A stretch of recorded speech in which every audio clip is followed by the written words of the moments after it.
quite a few tech companies, including Apple, release diversity reports. And a few of those companies, including Facebook and Google, recently updated their numbers.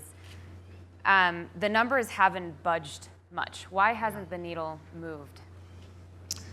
Well, there are a couple of reasons. One, these are large-scale, complex challenges when you're dealing with representation and strong representation across the board of your diversity spectrum.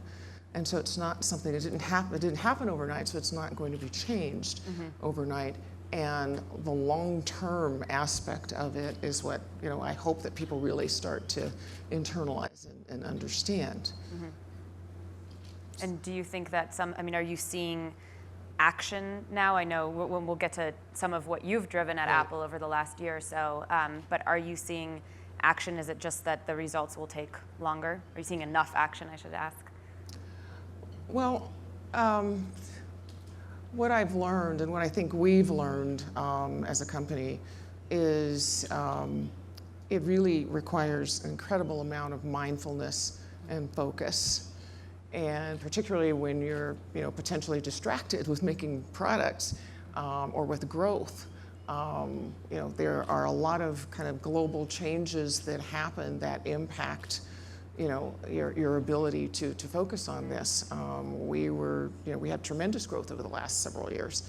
Demographics change, economics change, all of these things change. And so you have to be mindful to what is your diversity formula, what's your success formula at any given time.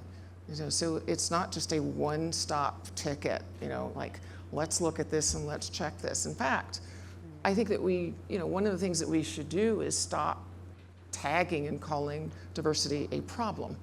Diversity is not a problem. It is not the tech problem. There's not the diversity tech problem. Diversity is and should be a part of everyone's talent strategy and talent formula. And it changes, and the reason that you have to be mindful and attentive and focused is because of the fact that it constantly changes.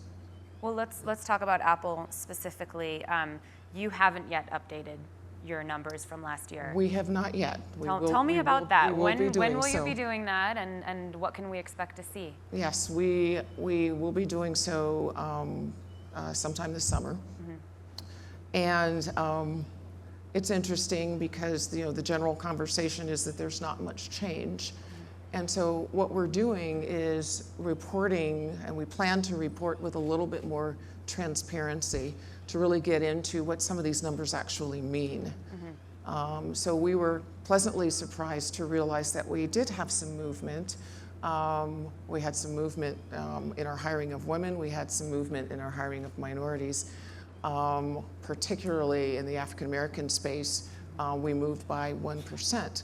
But in terms of what's behind that, what that translated to was that in the US we had hired just under 2,200 people.